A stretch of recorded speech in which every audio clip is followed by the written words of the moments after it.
არსებობს თემები, რომლებსაც საერთოდ არ უნდა ვწერდეთ, ან წერდეთ ძალიან ფაქიზად. ყოველთვის მნიშვნელოვანი არის როგორ წერ. ბიოლი ამბობს, რომ ჩარევა არის აუცილებელი და ის ასე ხედავს ყველა მოქალაქის და მათ შორის მწერლის როლს.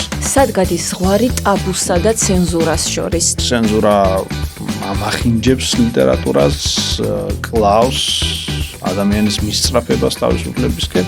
მარკეტინგულად სწორი თემები თუ არსებობს წერისთვის, პირობითად სიყვარული. სიყვარული არის რუსთაველის თემაც, ჰაგიოგრაფიის თემაც და რომანტიკოსების თემაც. თავად თუ გქონია შეხება კომერციულ ლიტერატურასთან. ნებისმიერ ტექსტი არის კომერცია. როგორ უნდა მოახერხოს მწერალმა, რომ მისი ტექსტი თანაბრად ხელმისაწვდომი იყოს ნებისმიერი ინტელექტის და ემოციური მზაობის მქონე ადამიანისთვის? ეგ ძალიან რთული ამბავია. დიდი ბეჭდის ხიდია და იშვიათი ავტორები ახერხებენ ამას. წერა ყოველთვის ასახავს ავტორის პიროვნულ ევოლუციას. არსებობს მეთიუ არნოლდის ბიოგრაფიული სკოლა, რომელიც ფიქრობს, რომ ავტორის ცხოვრება და ტექსტი მჭიდროდ არის ერთმანეთთან დაკავშირებული. ანუ ორი გიორგი ხარ? ერთი ვინც ხალხურია პირად ცხოვრებაში და მეორე ვინც ძალიან მოწესრიგებულია კარიერაში. მე მგონი რომ მე ვარ ჭარბფიქრის ადამიანი, ჩემი უპირატესობაც არის, მაგრამ ამავდროულად ძალიან ტანჯველიც არის. ყველა მწერალი მასე არ უნდა იყოს. ჭარბი ფიქრიდან იბადება ტექსტი. მოგესალმებით, თქვენ უყურებთ ლიტგურუს, მე ვარ თათული ღვინიანიძე, მისი წამყვანი, ჩვენ ხვდებით ყოველ 4 შაბათს 8 საათზე. დღეს ჩვენ ვისაუბრებთ ლიტერატურული ტექსტების თემატიკაზე, თქვენ ხშირად მეკითხებით, როგორ შევარჩიო თემა და ამ კითხვაზე პასუხის გასაცემად ჩვენ სტუდიაში მოვიწვიეთ გიორგი კეკელიძე. გიორგი, ძალიან დიდი მადლობა, რომ გვეწვიედათ, რომ დაგვითმე, დარწმუნებული ვარ, რომ მნიშვნელოვან რჩევებს მისცემ ჩვენს მაყურებლებს და მსმენელებს, მაგრამ იქამდე მინდა დავიწყოთ საუბარი შენს კარიერაზე, იმიტომ რომ შთამბეჭდავი გზა გაიარე. მოგესალმები. პირველ რიგში ძალიან დიდი მადლობა მოწვევისთვის და დიდი მადლობა რომ ესეთ პროფილურ პოდკასტს აგეთებ პოდკასტების ეპოქაში.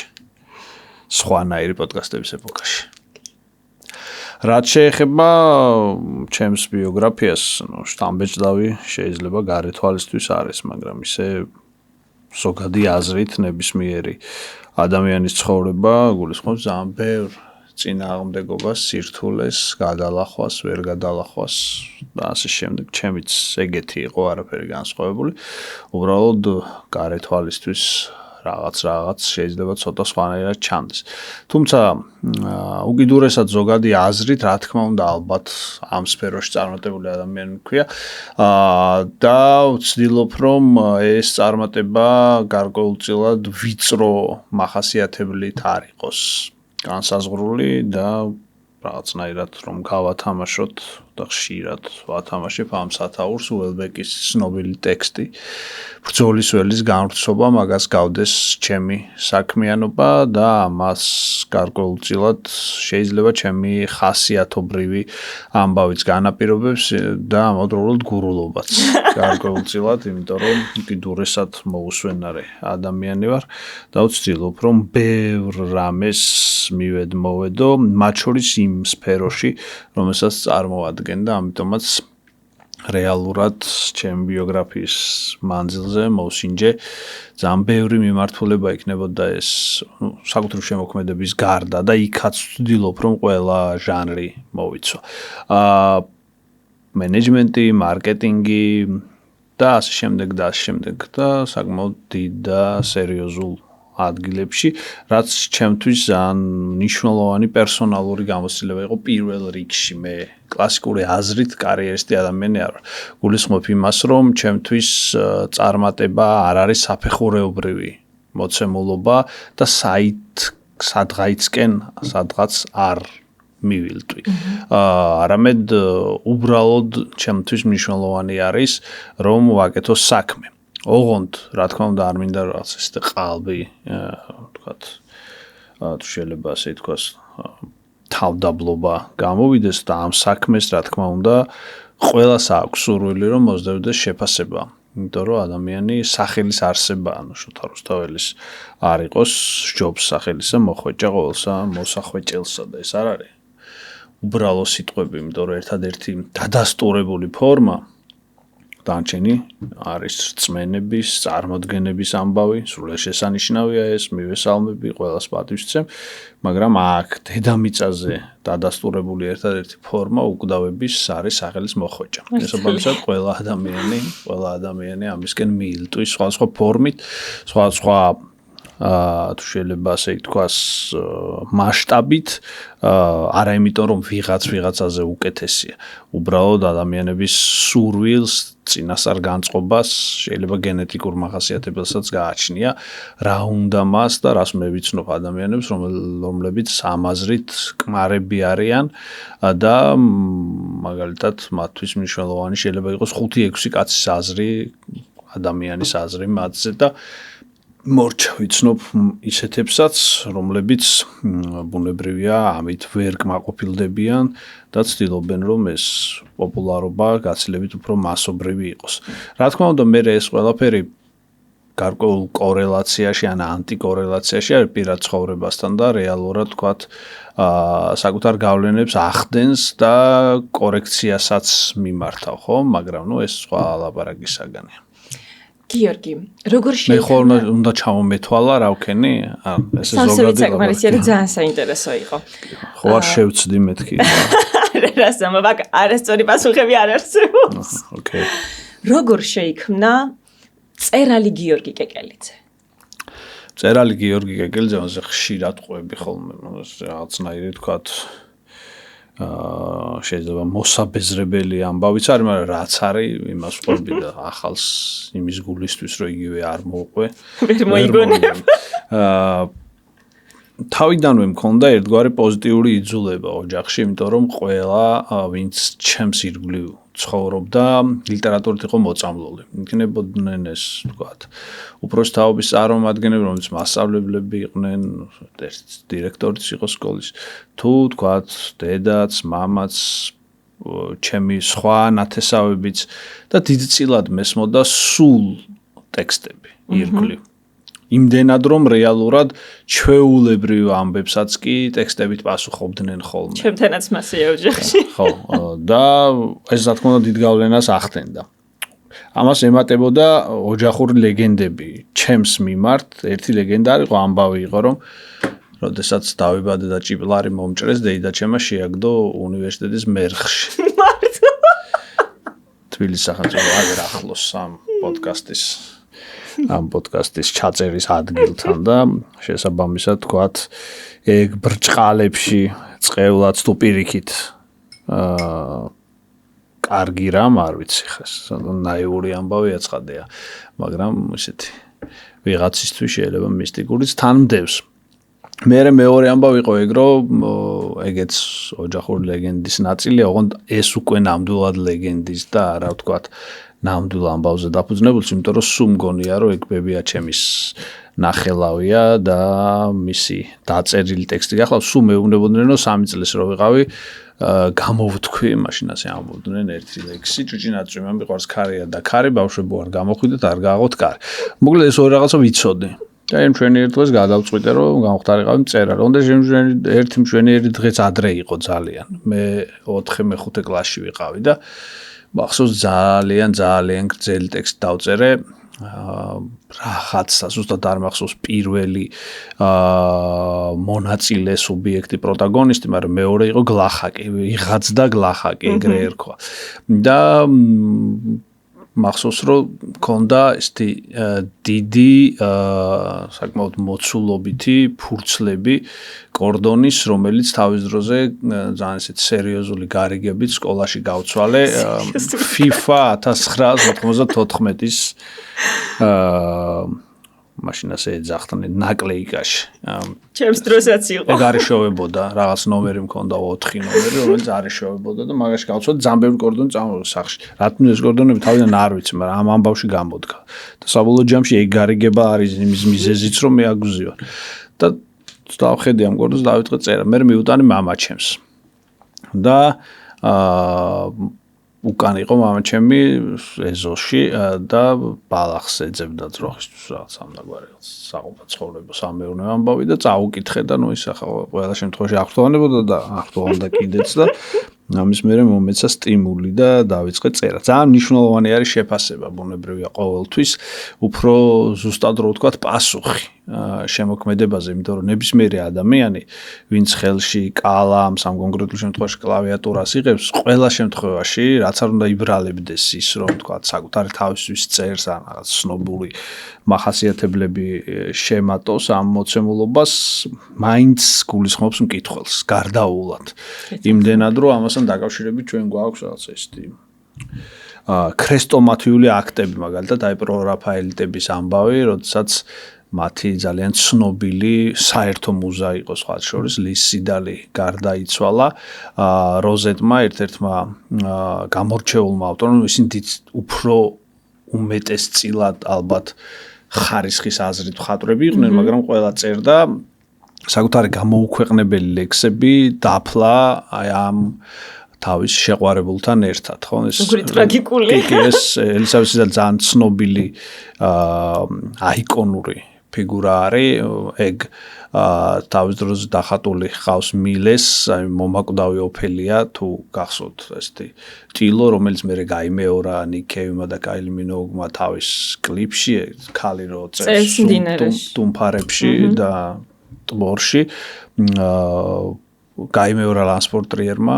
თავის ფილმში ესეთი სახია და მელანქოლიაში მე მგონი. კი და ძალიან გამორჩეული სახია და შესაბამისად თქვათ დიდი სიყვარული აკავშირებს მათ შორის ამ ადამიანსაც და ნუ ეს ლექსები დაფლა და ერთი წლის მერე მოითხოვა ექსგუმაცია ამოთხარეს ეს გვამი ამოიღო ეს ტექსტები და გამოაქვეყნა იმდენად დიდია ადამიანის სურვილი რომ რასაც შექმნის მას ყავდეს თანაზიარი იმიტომ რომ ეს ქმნის პროცესი იმთავითვე ამას გულისხმობს. ეგრე ჩამოყალიბდა ადამიანი, რომ ის სოციალური არსება. ამიტომ აი ამ გამოხმაურებებმა ჩემ შემთხვევაში ადგილობრივმა ლოკალურმა მე ოზურგეთში წიგნი გამოვიდა ჩემი სულად შესანიშნავმა ხალხმა დასტამბეს ძალიან პატარა ვიყავი, უბრალოდ ეგ არის რომ ჩემს ცხოვრებაში რაღაცები ხდებოდა ადრე-ადრე. ეს მე ემოციურად მივხვდოთ იმისა, რომ რაღაც კარგი და მნიშვნელოვანი ნაწილიც ჰქონდა და დადასტურებით ჰქონდა და რომ არ ქონოდა ამისკენ თქვა არ ვიქნებოდი მიდრეკილი ძალიან მაზარალებდა იმიტომ რომ ძალიან ბევრი რაღაც წესით და რიგით რომ არ მოსულიყო ისეთ ასაკში მოდიოდა და არ უნდა მოსულიყო და ნუ შესაბამისად ეს რაღაცებს მნიშვნელოვნად ცვლიდა. მათ შორის მერეც მაგალითად აი ეროვნულ ბიბლიოთეკაში როდესაც მე დირექტორად დავინიშნე 27 წლის ვიყავი რაც არ არის ხო თქვა ესეთი ხშირი და ხო ამ შემთხვევაში ამას საკუთარი თავის ქების აზრით არ ვლაპარაკობს სწორედ იმ თვალსაზრისით ვამბობ რომ მიუხედავად იმისა რომ საქმეებს ალბათ თავს ვართმევდი ემოციურად მაინც ძალიან მაზარალებდა საბოლოო ჯამში აი შენ ახსენე თავს ვართმევდიო როგორ ახერხებდი თავის გართმევას ცირა ალბათ არის რაღაც მიდრეკილებები რომელიც ადამიანს თანსდევს ამავდროულად შრომის რუტინის გამომუშავება რომელიც ადვილი არ ყოფილა ჩემთვის იმიტომ რომ რეალურად ნებისმიერ ადამიანს აქვს მიდრეკილება სიზარმაცისკენ მოცალეობისკენ ჩვეულებრივი ამბავი უბრალოდ რუტინის შეთავაზება საკუთარი თავისთვის არის ალბათ ერთ-ერთი ყველაზე დიდი გამოწვევა და მეორე მხრივ ადამიანად ყოფნის ნიშანიც, იმიტომ რომ სოციალური ადამიანი არის რუტინის არსება.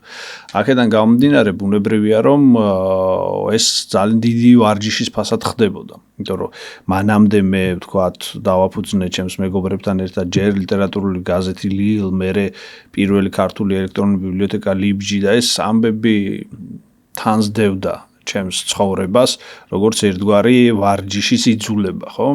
რა თქმა უნდა, პარალელურად არსებობდა პირადი ცხოვრებაც, შეიძლება ქაოტური, ძალიან საინტერესო, მაგრამ მეორე მხრივ არსებობდა ბუნებრივია ცდელობა ყოველ შემთხვევაში, რომ ეს რუტინა ყოფილიყო უკიდურესად მოწესრიგებული, პასუხისმგებლობით ახსავსე და წარმატებაზე ორიენტირებული. ანუ ორი გიორგი ხარ? ერთი, ვინც ქაოტურია პირად ცხოვრებაში და მეორე, ვინც ძალიან მოწესრიგებულია კარიერაში. ეგ მე მგონი, რომ ყველა ეგრე არის დიდწილად. არა მაინდა-მაინც ასეთი ფინალურობით რომ ვთქვათ, ვიღაცა მოწესრიგებულია, ვიღაცა არა. სხვაობს ჩემი აზრით მაინც პირადი ნაწილი და სამსახურეობრივი, თუმცა მე მაინც საბოლოო ჯამში ორივეს პირადს დავარქმევდი. იმიტომ რომ ისიც შენ ხარ, უბრალოდ შენი სხვა მოდუსი. ხო და საბოლოო ჯამში ბუნებრივია ეს ამბავი ჩემთვის ძალიან მნიშვნელოვანი გამოწვევად იქცა, იმიტომ რომ მინდოდა დამემსხვრია სტერეოტიპი, არა მაინც იმით რომ რაღაცა კეპკით და თქვა სხვა ტიპის ჩაცმულობით გამოჩნდებოდი, არამედ იმით, რომ მაგალითად პოეტს შეუძლია რომ იყოს კარგი მენეჯერი, ვთქვათ, შექმნას რაღაც ისეთი მოცემულობები, რომელიც მანამდე მაინც და მაინც მის სახელს არ მიეწერებოდა. მერე პოეტს რომელიც შეიძლება ისეთი ტიპის ტექსტებს წერდეს, რომელსაც ბევრი მკითხველი არ ყავს და პოეზიას არ ყავს ბევრი მკითხველი, შეუძლია რომ დაწეროს სხვა ჟანრში ბესტსელერი. ანუ ეს გამოწვევები დიდწილად საქმის თვალსაზრისით ალბათ უფრო დავძლია ვიდრე პირიქით. თუმცა მარცხები ძალიან ბევრი იყო, ეს ჩვეულებრივი ამბავია. უბრალოდ ადამიანმა უნდა შეძლოს ეს მარცხები გადაადნოს გამარჯვებად. გიო, შენ წიგნებს რო გადავალოთ თვალი, ყველაზე მნიშვნელოვანი ნამუშევრად რომელი მიგაჩნია? ჯერჯერობით ისევ პოეზია, იმიტომ რომ მე ვფიქრობ, რომ ამ თვალსაზრისით შეიძლება ეს რაღაცა ხერხული ნათქვამი იყოს საკუთრივ ავტორისგან, საკუთარ თავზე, მაგრამ არც ვთლად დაბალ სიმაღლეზე. რაც შეეხება პროზას, ჯერ კიდევ თქვათ ამ თვალსაზრისით მუშაობის პროცესში ვარ, თუმცა ყველა ტექსტს აქვს საკუთარი ნიშა, საკუთარი მიმართულება და მათ შორის მაგალითად აი ზღაპრები, რომელსაც ახლაც წერ კუპატას დავგადასავალს, ჩემთვის ძალიან საინტერესო მიმართულება, ისევე როგორც მხატვრულ დოკუმენტური პროზა, რომელზეც აქამდე მუშაობ. თუმცა ახლა ჩაფიქრებული მაქვს ორი ტექსტი, ერთი ისე მხატვრულ დოკუმენტური ეს ანწუხელიძეს ეძღვნება და ეს რაღაც ისეთი ინტერვიუებზე დაფუძნებული მეთოდით იქნება გამართული და მეორე უკვე მთლიანად აბსოლუტურად მხატვრული იქნება, რომელიც თავის მხრივ იგულისხმებს ჩემს პერსონალურ გამოცდილებას და ობსესიები ერქმევა. თუმცა ეს ჩემი წინა ტექსტი სიკვდილის გაუქმება, დიდწილად ალბათ უფრო მხატვრულია ვიდრე დოკუმენტური, მიუხედავად იმისა, რომ ის კონკრეტული ადამიანის ამბავს, არსენ გვენდაძის ამბავს, კიბოსთან ბრძოლის ამბავს ასახავს, მაგრამ დიდწილად იმდენი პოსტმოდერნული თამაშია შიგნით ჩართული, რომ ალბათ უფრო მხატვრულს დავარქმევ. საბოლოო ჯამში თუ მაინც რანგირება გვინდა ამ ამბის, პირველ ადგილას პოეზია ჩემთვის, მერე ვთქვათ, საბავშვო ლიტერატურა ჯერჯერობით, მერე ვთქვათ ეს მხატვრულ დოკუმენტური ტექსტები. საბავშვო ლიტერატურის შექმნა, იმიტომ ხომ არ დაიწყე, თუნდაც ქვეცნობიერად, რომ მამა გახდი. არა, მანამდეც თომას ზღაპრები დაწერილი მქონდა და ეს ყუატას დავგადასავალი დაემთხვა და ამის მერე იქნება, თქვათ, და შესაბამისად ალბათ კეკესაც, ალბათ არა ნამდვილად კეკეს მიუძღვნი, მაგრამ მანამდე რაც შეეხება, სულად შემთხვევით დავიწყე, იმიტომ რომ ერთ-ერთმა ჩემმა მეგობარმა შემომთავაზა, რომ შვედებს უნდოდათ ზღაპრის დაწერა საკუთარ იქაურ თოვლის ბაბუაზე, ეგ არის თომთე სანტა კლაუსის ტიპის პერსონაჟია და როდესაც ეს თქვათ შემოთავაზება მივიღო, მაშინ გადავწყვიტე რომ რაღაცნაირად ეს ყველაფერი საქართველოსთან დამეკავშირებია და პერსონაჟად თომა შემოვიყვანე. და ამის მერე უკვე გადავწყვიტე ეს ერთი ზღაპარი რაღაცნაირად პოპულარული როცა გახდა, რომ მიმება მასზე სერია წიგნისა. ახლა ეს ორ ნაწილად არის გამოსული, თუმცა ერთიანადაც დასტამბა გამოცემულობა პალიტრაელმა და საკმაოდ პოპულარული გახდა, დღესაც ბესტსელერი არის და ამავდროულად სკოლაში ისწავლება მეორე, მესამე კლასში და ეს ჩემთვის ძალიან მნიშვნელოვანია, იმიტომ რომ ძალიან ბევრ ბავშვს ხვდები, ვისმენ მათ მოსაზრებებს და რაღაცნაირად ვთქვათ, იქ უბრუნდები, სადაც დაბრუნება ალბათ ქვეცნობიერად ყველას გვინდა სიმშვიდეში, უმიზეზო სიხარულების დროში და ადგილას, სადაც ოცნება ყველაზე უფრო ადვილია. მესმის. ისე ახლა არ გაქვს ეგ მომენტები უმიზეზო სიხარულები? ახლა ნაკლებად, ახლა მიზეზიანი რაც არის, როგორ გგონია, რატომ გვეკარგება ეს ნაპერწკალი? არ ვიცი, რთული სათქმელია, ბევრი რაღაც მოქმედებს, ხდომილებები, რომელსაც ცხოვრება გვთავაზობს, სირთულეები, ხანდახან უსამართლობები, ხანდახან შეიძლება სამართლიანი წინააღმდეგობები და ამავდროულად გენეტიკური განწყობები ცხადია, ხარიან ადამიანები, რომელთაც იოლად შეუძლიათ სიხარული და ბედნიერება, ეს არაფერს ცუდს არ მეტყველებს, მათზე უბრალოდ ასეთ ფსიქოტიპებად ჩამოყალიბდნენ, მაგალითად გავიდნენ გარეთ და ჩიტები ჭიკჭიკებს რაღაცა და ამით იყვნენ აბსოლუტურად ბედნიერები. მე ვარ მასე. ხო, მართლა. მე ეგ არ შემიძლია არაფრით. პირიქით. ნერვები მეშლება, როცა ამას ამბობენ, სრულიად არასწორი ვარ, რა თქმა უნდა, მაგრამ ყოველ შემთხვევაში ეგრეა. რა არის გიოიცი მაგისტვის ჩვენ ფასს ვიხდით ასეთი ადამიანები, რამდენადაც ჩიტების ჭიკჭიკი მახარებს, იმდენად დეპრესიული ვარ. ასე რომ ყველაფერს თავისი ფასი აქვს. ხო და მე კიდევ არ ესად ის წარმახარებს და თან დეპრესია. ასე რომ ჯობია შენაირად. გიო, დარწმუნებული ვარ ამ კითხვას შენც გისვამენ და მეც ხშირად მწერენ ან მეუბნებიან, როგორ შევარჩიო თემა. ნუ ეს ალბათ არის თვითონ წერალმა? თუ კითხვა წერს თავისთვის, ოღონდ ჯერ არ არის წელში გამართული და თავდაჯერებული და არ არის დარწმუნებული, რომ მის მიერ შერჩეული თემები საინტერესოა.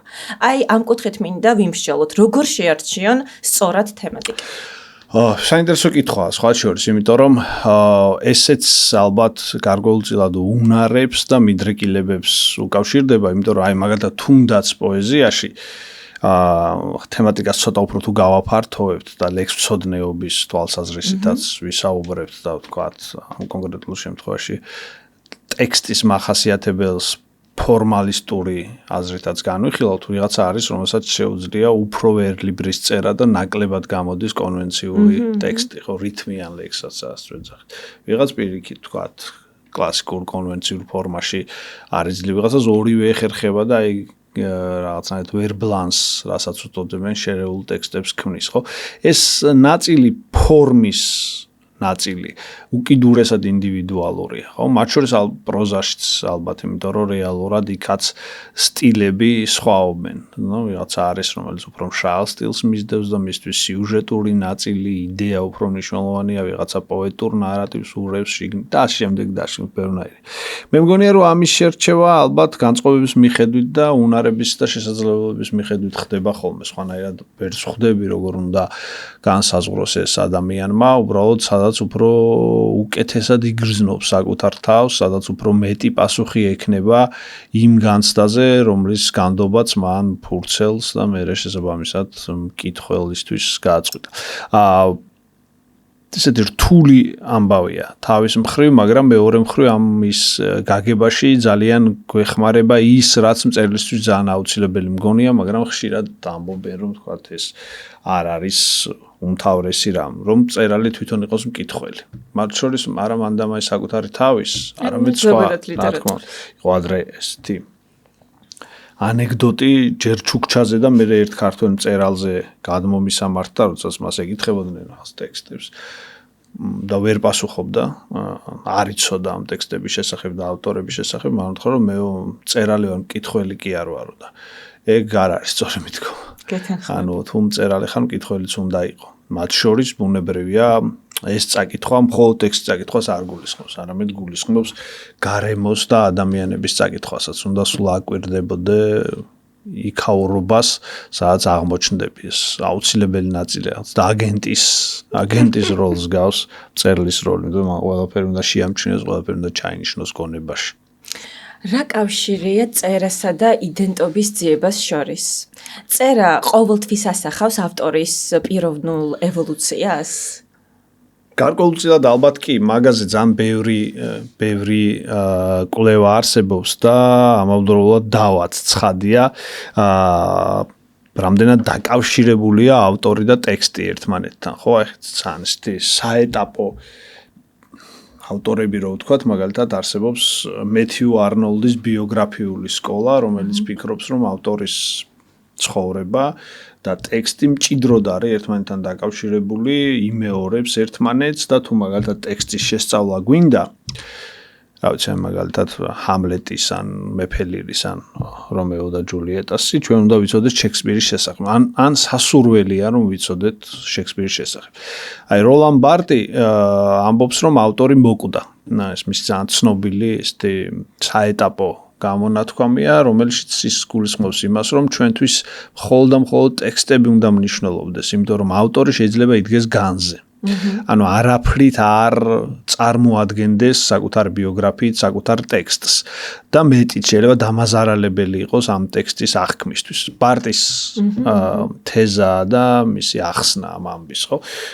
ორივე სკოლა საკუთარი ადეპტები ყავს, საკუთარი, ვთქვათ, დამცველები, განმავითარებლები და საბოლოო ჯამში ბუნებრივია ეს დავა დღესაც გრძელდება, იმიტომ რომ ცოტა რთულია, ხო, სრულიად მყარად რომელიმეს დაეყრდნო, მაგრამ ალბათ გარკვეულწილად, ვთქვათ, ბარტი იგებს იმით, რომ ჩვენ გვაქვს უამრავი ტექსტი, რომლის ავტორიც საერთოდ არ ვიცით, მაგრამ ეს ტექსტი საკუთრივ მნიშვნელობს და მაინდა-მაინც აუცილებლობას არ მოითხოვს, რომ ავტორი მოუძებნოთ, ხო, მაგალითად ფოლკლორული ტექსტები. ან არაფოლკლორული ტექსტები, რომელიც ფოლკლორს მიეწერება და ასე შემდეგ და ასე შემდეგ. რა პასუხისმგებლობა ეკისრება მწერალს საზოგადოების წინაშე და როგორ აისახება ეს ფაქტი თავად წერის პროცესზეც და შერჩეულ თემატიკაზეც?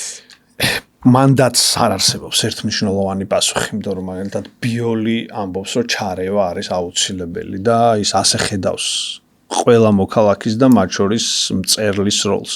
ვიღაც სხვას შეუძლია თქვას, რომ ჩემთვის სულ ერთია. ანუ ის ამბები, რომელიც ირგვლივ ხდება, თქვათ, გავლენას არ ახდენს, წავალ სადღაც, თქვათ, პარიზის შემოგარენში და თუნდაც მთელი პარიზი, როგორც თქვათ, ეს გვსმენია ამ ფრანგული რევოლუციების დროს და იმ დროინდელი, ვთქვათ, დეკადენტი ავტორების დამოკიდებულების ამბავში, ხო? ანუ ვიღაცები ფიქრობენ, რომ ან ეგენი კიდე სხვა ტიპის მანერულ პოზიციას გამოხატავდნენ, მაგრამ ზოგი არის საერთოდაც ჩაკეტილი ცხოვრებით, ცხოვრობს საერთოდაც არ ჩანს და არათუ თქვათ, მიმდინარე მოვლენებზე, არამედ მასთან დაკავშირებულ ამბებზეც კი იშვიათად გავიგებთ მისგან რამეს, ხო, მაგალითად აი სელინჯერის მაგალითი. ამიტომაც რეალურად, ხო, აქ ესეთი კონკრეტული და მკაფიო ამბავი, რომელსაც სიტყვა უნდას მიუსადაგებ არ არსებობს. მაგრამ თუ თქვათ შენ ხარ აქტიურ ცხოვრებაში, ანუ ხარ მოქალაქე, სხვა ტიპის სარგებელს იღებ გარემოსგან, ჩემი აზრით იქ მართლა აუცილებელი არის ჩარევა. და მართლა ძალიან დიდი როლი აქვს ნებისმიერ ადამიანს, რომელსაც ესეთი ბანალური სიტყვა შეთანხმება რო გამოვიყენოთ, სიტყვა უჭრის. და ეს სხვა შორის ძალიან ინსტრუმენტული ამბავია და ხშირად ხდებოდა ამით მანიპულირებაც და პირიქით ხშირად ხდებოდა ისეც, რომ რეალურად ეს იქცა ქვეყნის იდენტობის შენარჩუნების მთავარი რაღაც მე-19 საუკუნეში თერგდალეულებმა რაც გააკეთეს იყო ეგ, რომ მხატვრულმა სიტყვამ და საკუთარმა აქტიურობამ ხელახლა შექმნა და გადაარჩინა საქართველო, მაგრამ იგივე მეთოდი მერე უკვე ბოლშევიკებმა გამოიყენეს სხვანაირად, ხო? იგივე მხატვრულ სიტყვას იყენებდნენ საკუთარი პროპაგანდისთვის, ადამიანების განადგურებისთვის და ასე შემდეგ. და ბევრნაირი ჩაშლა არსებობს რა ამბის. თანამედროვე სამყაროში, როცა მრავალი სტრეს ფაქტორია ირგვლივ, ჩვენ ყოველთვის გვჭირდება თერაპია და ხელოვნებას მივაკითხეთ ამისთვის. წერა რამდენად შეიძლება განვიხილოთ თერაპიის საშუალებით? აი იგივე დასაწყისი უნდა გამოვიყენო, რომ აქაც ძალიან ინდივიდუალურია. მე მაგალითად სიმართლე გითხრათ, მიუხედავად იმისა, რომ ჩემთვის ეს გარკვეულ სიამოვნებას გულისხმობს, ყოველ შემთხვევაში შენ ჩათვლი, რომ კარგი ლექსი დაწერეა, თქვათ, კარგად გამოგივიდა რაღაც, რომელიმე პროზაულ ტექსტში, მაინც არ არის კლასიკური აზრით თერაპიული ეფექტის მატარებელი წერა. ჩემთვის. მაგრამ არიან ადამიანები, რომლისთვისაც ეს არის. ჩემთვის შეიძლება კითხვა უფრო იყოს, ვიდრე წერა, ხო? ამ ფილმის ცქერა, ან სხვა დანარჩენი რა. ამიტომაც რეალურად აქაც ასე დაჟინებით ვერ მოვთხოვთ, თქვათ, ლიტერატურას, რომ ის ფსიქოთერაპევტის როლში აღმოჩნდეს მწერლის. მაგრამ რაღაც გავლენა, რა თქმა უნდა, აქვს და ეს გავლენა პირიქითაც და პირაკითაც, თქვათ, ხშირად თქმულა და დაწყებული კათარზისის, თქვათ, ამბით ანტიკურ ეპოქაში, როდესაც მკითხველი, მსმენელი თუ რასაც დავარქმევთ თეატრის მაყურებელი, შედიოდა კონკრეტულ წარმოდგენაზე და კათარზის განვლილი გამოდიოდა და დამთავრებული არა, სხვა თეორიებიც არის, მაგრამ გაგრძელებული, თქვათ, ფროიდის სუბლიმაციის თეორიით, რომელიც ავტორს უფრო ეხება, რეალურად კი ბევრი დაკვირვება არის და შეიძლება ქვეცნობიერში გავლენას ჩემთვისაც ახდენდეს, მაგრამ ცნობიერად ნაკლებად. არსებობს მარადიული თემები, რომელზეც ვწერთ და თუ კი არსებობს, რა განაპირობებს ამ მარადიულობას? მე მგონია, რომ მან ბორხესიც მართალია და კიდე ბევრი ვინმე, ვინც ამბობს, რომ თემები გარდაუულად მეორდება. იმიტომ რომ ლიტერატურა ეგ არის. უბრალოდ მთავარია როგორ წერს ჩვენ გასაკვირი და გამოუგნებელი იქნებოდა რომ არ განმეორდეს, იმიტომ რომ ადამიანი მოქცეულია გარკვეულ თქვათ განცდების და მითოლოგემების სტრუქტურაში, რომლის მიღმაც ის ვერასდროს ვერ გავა, ხო? მაგალითად, რა ვიცი, რაც არ უნდა ხელოვნური ინტელექტი ჩაერთოს ამ საქმეში, რეალურად დამოკიდებულება სამყაროსთან მაინც გადის იმ პირველად განცდებზე, რომელსაც ადამიანი საუკუნეების განმავლობაში ერთმანეთს კარნახავს, სიყვარული, შური, სიძულვილი, თქვათ, რა ვიცი, დიდების სურვილი და ასე შემდეგ და ასე ბევრი რამ. ეს მეორდება, ფორმები იცვლება უბრალოდ და ფორმის ცვლილება ძალიან მნიშვნელოვანია. ანუ როგორ ამბობ შენ, როგორ შეგიძლია რომ ეს ყველაფერი მიიტანო, რა ფორმით, რა განცდით, რა სტრუქტურით, რა დამოკიდებულებით მკითხველამდე და ეს არის დიდი ავტორის შესამოწმებელი, თუ შეიძლება ასე ითქვას, იარაღი და არა ის რომ მან რაღაცა ახალი გამოიგონა და რეალურად თქვათ შექმნა თემა, რომელიც მანამდე არ არსებობს უბრალოდ. ვერცი არსებობს. თუ კი თემა გადაღეჭილია, რა ქნას ავტორმა, როცა უნდა რომ მას რაღაც სიღრმე შესწინოს, ახალს ვერაფერს ვერ ამბობს, უნდა რომ ორიგინალურად თქვას საკუთარი მოსაზრება, აი აქ იჭედება, როგორ მოიწესხედია. ეგ ბეწვის ხიდია, იმიტომ რომ რეალურად ხო მან მაგალითად აი ბანალურობასა და ორიგინალურობას შორის ძალიან პატარა სხვარია, ხო, გამაღიზიანებელ ბანალურობასაც დავარქმევდი ერთი მხრივ და მეორე მხრივ რაღაც კარგ ორიგინალურობას. მე მგონია რომ მან ჩანს ზუსტად ნიჭი პირველ რიგში და შრომა. იმიტომ რომ ნიჭი და შრომა ერთმანეთის გარეშე ვერ იარსებებს, ეგ წარმოუდგენელი აბსურდული ამბავია, ხო? ნუ ნიჭიერი და ზარმაცი შეიძლება ასეთი ადამიანს არსებობს, მაგრამ დიდწილად ნიჭი არის იძულება რომ სიზარმაცე გააუქმო და არ გაძლევს საშუალებას რომ იზარმაცო. მაგრამ ნუ რავი, ხო, რაღაც მაგალითები ჩვენ ასეთიც გვაქვს პირიქითაც. ამიტომ ხო, რა შეიძლება კითხვას უნდა იშრომოს და უნდა გარკვეულწილად მოუხმოს იმ ტალანტს, რომელიც მას გააჩნია. ანუ პასუხი მდგომარეობს შრომასა და ნიჭში. ხო, ნიჭის სწორად გამოყენებაში, ხო, შეიძლება საერთოდაც რაღაც ეტაპზე ადამიანმა ჩათვალოს, რომ ის საქმე, რომელსაც ის ინერციით აკეთებს, მაინდა-მაინც მისი აღარ არის და შეცვალოს. წარმოდგენა არსებობს ასეთი, რომ ჭეშმარიტი ლიტერატურა იქმნება მაშინ, როცა მწერალი საკუთარ ტექსტს არ განიხილავს როგორც კომერციული წყარო და საშუალება. შენ თუ ეთანხმები ამას და ასევე მაინტერესებს თავად თუ გქონია შეხება კომერციულ ლიტერატურასთან.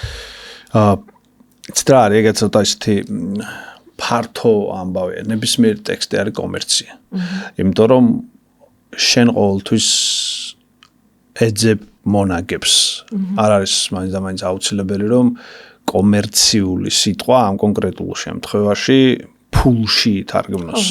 აქედან გამომდინარე სრული აბსურდია და ცოტა წარუმატებელი ხალხისგან საკუთარი თავის დაიმედება და სხვისკენ ხელის გაშვერა, როდესაც ისინი ცდილობენ რომ აი რომელიღაც ტექსტი ბესტსელერი ესე გაარღვია.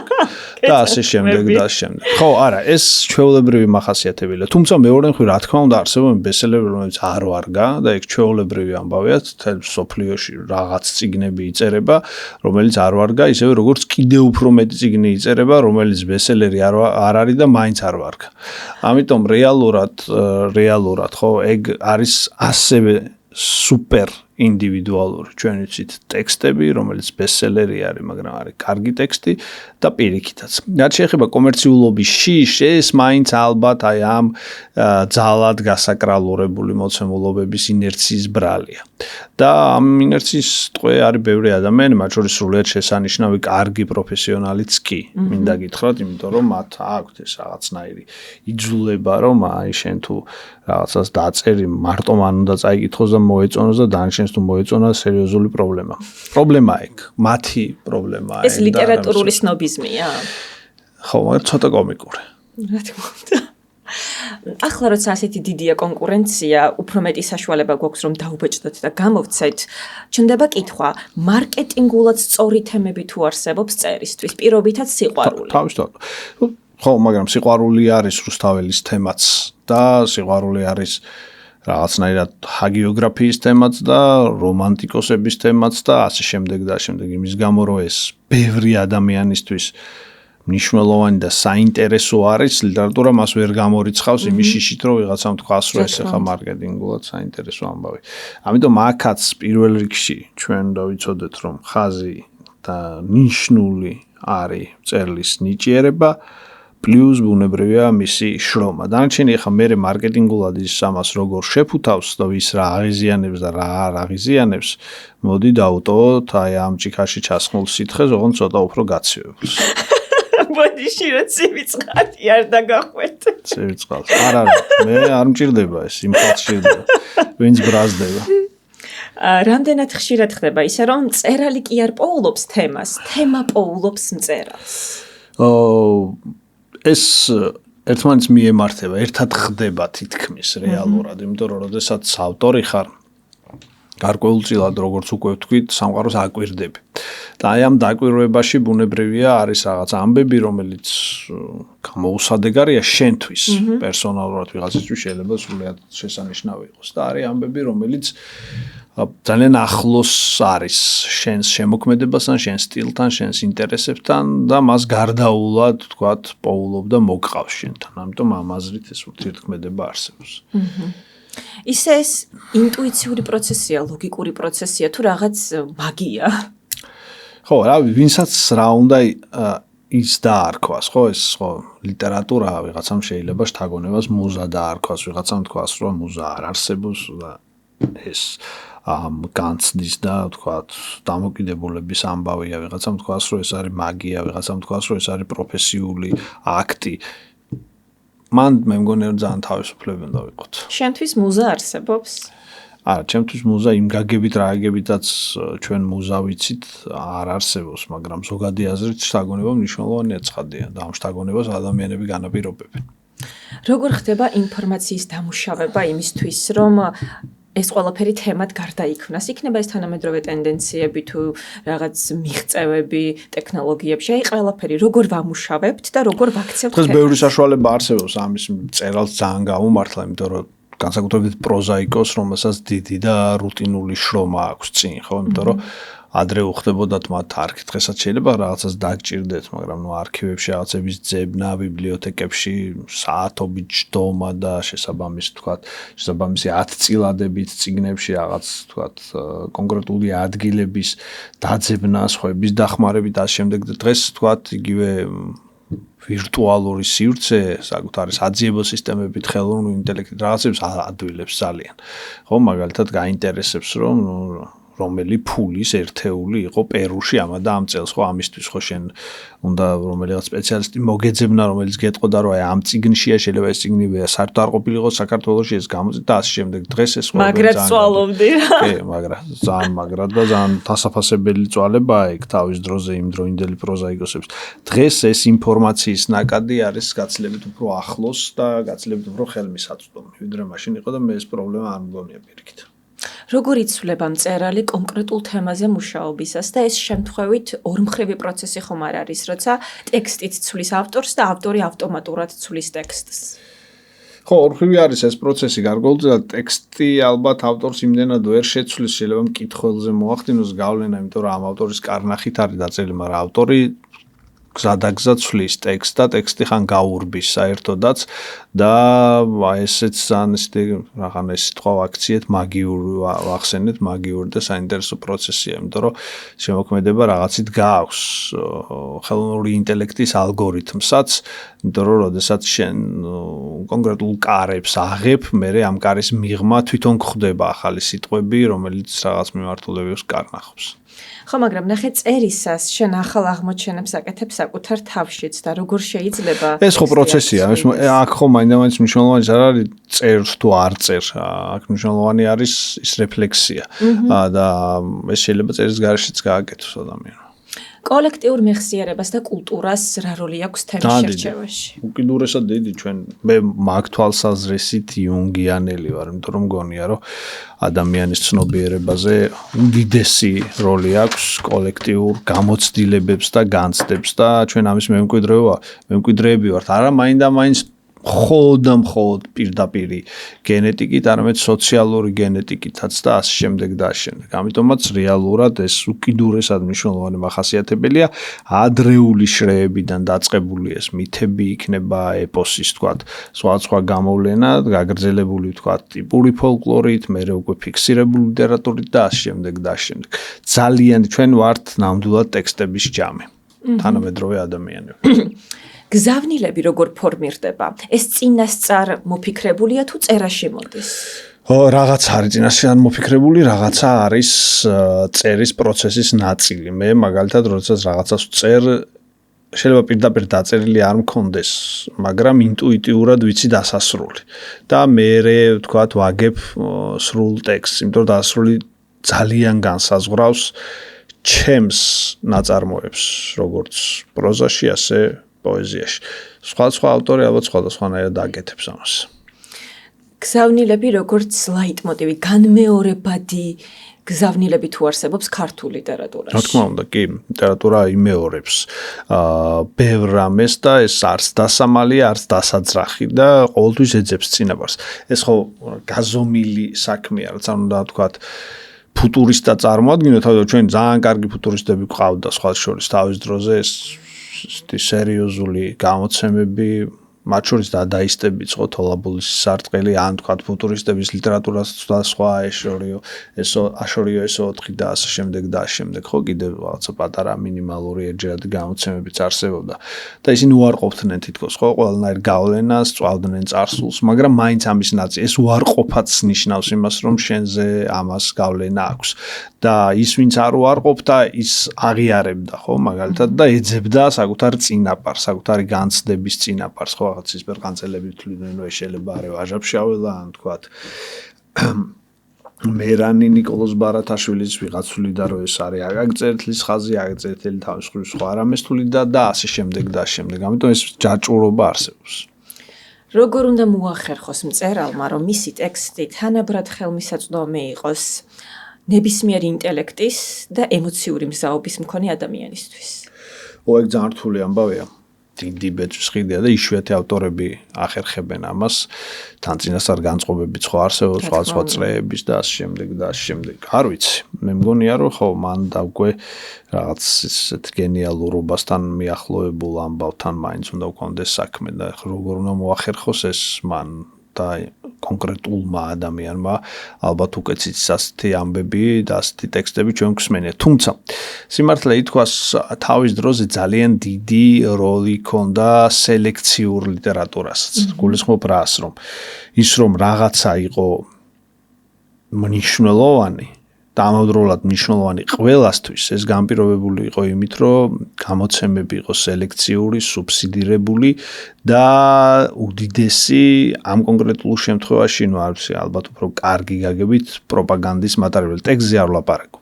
ანუ წიგნი რო გამოვიდოდა, მაგალითად, ხო, კონკრეტულ დროს, მის შესახებ იგებდა ყველა. ხო, მაგალითად, რა ვიცი, სიტყვაზე ვამბობ, გამოვიდა რა, გალაქტიონ ტაბიძის კრებული, ხო? რა ვიცი, 50-იან წლებში. ამავდროულად ეს ტექსტები შედიოდა სახელმწიფოში ყველა კითხულობ. შესაბამისად, აქ სხვა გემოვნების ადამიანს რაღაცნაირად თანაბარი დამოკიდებულება უჩნდებოდა. ანუ ყველა აღიარებდა, რომ იყო დიდი.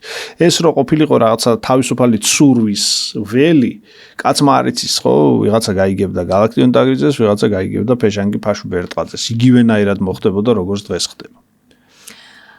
აქ ხა წარმოიშვა კიდე ერთი კითხვა. დღესაც მასე უნდა იყოს? არა, ეგ ისეთი სარისკო ამბავია, იმიტომ რომ ეგ მაგ ყველაფერს ჰქონდა მეორე ცუდი მხარე, ეგ არის ცენზურა. ანუ სელექციას, როდესაც სახელმწიფო შეიძლება ავტორიტარული იყოს, ავტომატურად მოსდევს ცენზურის ცდუნებაც. ამიტომ რეალურად, არა, მე მაგის დაბრუნებას ვერ მივემხრობი, მაგრამ სელექციის არსება მაინც მნიშვნელოვანი მგონია უკიდურესად თქვათ ესეთი რბილი აზრით. ძალიან მნიშვნელოვანი არის რომ ყველა ტექსტი მაინც და მაინც თქვათ წიგნად არ იბეჭდებოდეს. მე მესმის რომ ამის შეჩერება შეუძლებელია, იმიტომ რომ რაღაცა შეიძლება მივიდეს სტამბაში და დაბეჭდოს ეს წიგნი, მაგრამ მაგალითად, რა ვიცი, წიგნის მაღაზიები არ ახალისებდნენ უკიდურესად გრაფომანულ ტექსტებს, ან ისეთ ტექსტებს, რომელიც საერთოდ მწერლობასთან კავშირი არ აქვს. არა, მე არ ვამბობ, რომ წყალს უნდა გავატანო. ზუსტად ამას ვამბობ, რომ მე არ მოუწოდებ არავის გაუქმებისკენ. მე ვამბობ, რომ სელექცია სწორედ ის არის, რომ რაღაც ხარისხის ნიშანი ხო არსებობს, ხო? ანუ, შესაძლოა რომელიღაც ადამიანი, ვისაც ჩვენ ამაში ვენდობით, ამბობს, რომ ეს უკეთესი ლიტერატურაა და ეს ნაკლებად, ხო? სხვანაირად ჩვენ ძალიან გავითქვიფებით ბანალური პოსტმოდერნის ბანალური გაგებით ეპოქაში, სადაც ხარისხის ნიშანი მთლიანად დაკარგულია და რეალურად თქვათ ვერავინ ვერ ერკვევა რომელი არის უკეთესი ლიტერატურა. რამდენად მნიშვნელოვანია მკითხველმა ისე გაიგოს ტექსტი, როგორც მწერალმა დაწერა, თუ ამ შემთხვევაში ინტერპრეტაციას უფრო დიდი მნიშვნელობა აქვს? მე მგონია რომ ინტერპრეტაცია. Susan Sontag's აქვს ძალიან კარგი ესე ინტერპრეტაციის წინააღმდეგ, რომელიც თვითონვე უარყო. მე უკვე მოგვიანებით და ამ ესეში არის რაღაც არგუმენტები, რომელიც შეიძლება თლად უინტერესო არ იყოს, მაგრამ საბოლოო ჯამში ლიტერატურა იმით ფასობს, მათ შორის დიდი ლიტერატურა, რომ მას იმდენი გამგები ყავს, რამდენმაც წაიკითხა და ეს მე ვფიქრობ მნიშვნელოვანი ამბავია. შენი აზრით, შენი ტექსტები ისე ესმით, როგორც დაწერე? ზოგჯერ კი, ზოგჯერ არა. და შენ რა გირჩევნია იყო ამოუცნობი მათთვის თუ პირიქით მარტივად გასაგები? სუერთია. მართლა? კი, იმიტომ რომ მან მე კონტროლს ისედაც წინასწარ ვიცი, რომ ვერ დავაწესებ და ამიტომ მიშვებულია ეგ პროცესი, თეორიული შანსი არ მაქვს ჩარევს. რამდენად შეუძლია ლიტერატურას იქცეს ხიდად დაპირისპირებულ ჯგუფებს შორის? გააჩნია ყოფილი შემთხვევები, როდესაც ეს მას შეძლებია, ყოფილი შემთხვევები, როდესაც სრულიად ამაო იყო ხატრული სიტყვაობა, უკიდურესად ინდივიდუალური ამბავი. არსებობს თემები, რომლებსაც საერთოდ არ უნდა ვწერდეთ, ან ვწერდეთ ძალიან ფაქიზად და რა ეთიკური შემოყალიბებია? მე ვფიქრობ, რომ ყოველთვის მნიშვნელოვანი არის როგორ წერ. და ეს განსაზღვრავს მე იმას, რას წერ. ამიტომ მე თავისუფლების შეზღუდვას არ ვემხრობი, უბრალოდ ვემხრობი კარგ წერას. ნიჭიერება რო კარგია, გიორგი გასაგებია. აბა, რა ვქნათ. და როგორ უნდა მივხვდე, რომ რაღაც თემისთვის მზად ვარ? ინტუიციით ალბათ, არ ვიცი. მხოლოდ ინტუიციით? ხო, სხვა საზომი არც ვიცი რა არის აქ. მაშინ შენ უნდა ყოველ ჯერზე რისკავდე საკუთარ თავს, წერდე ტექსტს და მერე საზოგადოების პასუხს ელოდე და ეს მე მგონი ცოტა ისეთი ფუფუნებაა. სად გადის ზღვარი ტაბუსა და ცენზურას შორის და აი ლავირების საშუალება როგორ გეძლევა? ტაბუ არის ადამიანის არჩევანი, რომელიც გარკვეულწილად თქვათ შეზღუდვის სახით თვითონ შესთავაზა საკუთარ თავს. შიშებით, რაღაც ტიპის მორალიზმით და სხვა მახასიათებლებით გამპორობებული. ზოგადი აზრით თანამედროვე ადამიანი შექმნა ტაბუ. ტაბუ რომ არ ყოფილიყო, ბუნებრივია ჩვენ არ ვიქნებოდით სოციალურად კულტურული არსებები, ხო, არის რაღაც დათქმები, რომელსაც დღემდე მივყვებით და ეს რაღაცა სუპერმანერულები უნდა ვიყოთ, ხა ჩვენ რომ ვიძახდეთ, რომ აი არის ტაბუ ჩემ ცხოვრებაში არსებობს, ყველაფერი მოშლე, მაგრამ ლიტერატურა იმით არის საინტერესო, რომ ის ბნელ ოთახებს აღებს და ამ თვალსაზრისით თქვათ, მას უნდა კონდეს საშუალება, რომ ადამიანი შიგნიდან განიხილოს, აი ფოლკნერის რომ მიეწერება იმ სიტყვების არ იყოს, რომ ჩვენ ვართ ის, რაზეც ვდუმვართ და ლიტერატურამ ამ დუმილზეც უნდა ილაპარაკოს. ცენზურა პრობლემურია. ყოველთვის ცენზურა ამახინჯებს ლიტერატურას, კლავს ადამიანის მისწრაფებას თავისუფლებისკენ, მაგრამ იშვიათ შემთხვევაში იძლევა სხვა ტიპის გამოსავალს და საინტერესო გამოსავალსაც, თორსა ეზოპეს ენას მიმართავს ავტორი და ასეთი ქართულ ლიტერატურაში, კინემატოგრაფში განსაკუთრებით ძალიან ბევრი ვიცით. შენ შემთხვევაში ყოფილა თემა, რომელზეც გარდაულად უნდა დაგეწერა და რა აქცევდა მას ესოდან მნიშვნელოვნად? ალბათ ის ტექსტია, რომელიც უნდა დავწერო მომავალში, გულისხმობ ობსესიებს. ჩემი პირადი გამოცდილებით ნაკარნახევი. რას ურჩევდი თანამედროვე მწერლებს? თანამედროვე მწერლებს ურჩევდი რომ ბევრი იკითხონ, ურჩევდი სითამამეს და მათ შორის ამ სითამამის პარალელურად კამიუს ერთი ესეს სათაური რომ მოვიხმო ზომიერების სიმამაცესაც. ეს ძალიან რთული ამოცანაა მათთვის. კარგი, როგორ იყვნენ ზომიერები? ამას დრო ასწავლის. უცებ ახალგაზრდა ზომიერი ვერ გახდება, არც უნდა გახდეს. ისე ტექსტში ზომიერება ხომ არ შეგუზღუდავს? არა, მე ტექსტში ზომიერება არ მიგულისხმე, მე დამოკიდებულებაში ზომიერება ვიგულისხმე, მათ შორის ნარატივის შექმნის პროცესთან, თორე იქაც საჭიროა ზომიერება ცხადია, იმიტომ რომ არაზომიერება რას გვაძლევს, ხო? ანუ ზომიერება აქ იგულისხმება ის, რომ შენ უნდა იცოდეს დაასრულო ლექსი, რომელი ფრაზა ჯობია რომ იყოს და რომელი არ და არა მაინდა-მაინც ის რომ შენ რომელიღაც თემატიკის მიხედვით შეზღუდო თავი, ამას არ გულისხმობ. ამიტომ ზომიერება იქაც მნიშვნელოვანია და ძალიან. ობსესიებზე მინდა კიდე ვისაუბროთ, იმიტომ რომ მგონია ძალიან მნიშვნელოვანი ტექსტი იქნება შენთვის. რა არის შენთვის ობსესია? ზოგადი განმარტება ვიცით. ხო, არა, მესმის, განმარტება ერთია, მაგრამ არსებობს კონკრეტული მახასიათებლები, მათ შორის შფოთვითი აშლილობები, მათ შორის ობსესიური კომპულსიური აშლილობა, რომელთან შეიძლება მე ახლოს ვიყო, თუმცა ეგ კომორბიდულია, გადადის სხვა თქვათ დიაგნოზში და ზუსტის დადგენა ცოტა რთულია, მაგრამ საბოლოო ჯამში კი ეს ადამიანის ხასიათობრივი ნაწილიც არის, რომ ეგრეთ წოდებული ჭარბი ფიქრის ადამიანი, აკვიატებების ადამიანი, რომელიც ამ აკვიატებებს ებრძვის და ძნელად ამარცხებს ან რაღაც რუტინულ აუცილებლობაში გადაყავს და ასე შემდეგ ან თქვათ კონკრეტული თქვათ თუ მძიმე ფაზა არის და მწვავე ეპიზოდი კონკრეტული სამედიცინო ჩარევების შედეგად თქვათ რაღაც რემისიაში მოაქცევს, ხო? მე ვარ ჭარბი ფიქრის ადამიანი, აკვიატებების ადამიანი, რომელსაც ეს ხან აწუხებს, ხან არა. ანუ ეს ჩემი უპირატესობაც არის, მაგრამ ამავდროულად ძალიან ტანჯველიც არის რიგ შემთხვევაში. და აი ამ თქვათ ორ მოცემულობაში რაღაცნაირად მოქცეული ვცდილობ რომ ვიცხოვრო, ხო, ერთი მხრივ აი ამ პერიოდულ თქვათ გართულებებში და აი ამ ფიქრის მოუთვინიერებლობაში და მეორე მხრივ აი ამ ბევრი ფიქრის ბენეფიტად ქცევაში. ყველა მწერალი მასე არ უნდა იყოს. ჭარბი ფიქრიდან იბადება ტექსტი. უბრალოდ ხო, ალბათ გარკვეულწილად არის ობსესიურობაც ზოგადი აზრით შემოქმედებითი ადამიანისთვის დამახასიათებელი, მაგრამ მე რაზეც ვლაპარაკობ, ეს პერსონალური ამბავია და კონკრეტულ ადამიანებს ან აქვთ, ან არა, გენეტიკური მახასიათებელია. ზოგი მწერალი შეიძლება ეს საერთოდ არ ქონდეს, მაგრამ ის რომ მას ფიქრი ჭირდება და ბოლო-ბოლოს საკუთარი თავის იძულება რომ იფიქროს, ეგ რა თქმა უნდა, ეგრეა.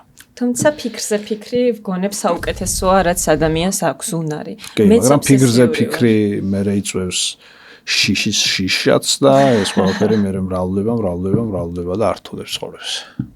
გიორგი, ძალიან დიდი მადლობა საინტერესო ინტერვიუსთვის. ამდენი დიდი ხანი არ ვლაპარაკე. თან წინ რაღაც ლექცია მაქვს წასაკითხი და მოგამზადე იმ ლექციისთვის. კიდე დავარქვათ მომზადება.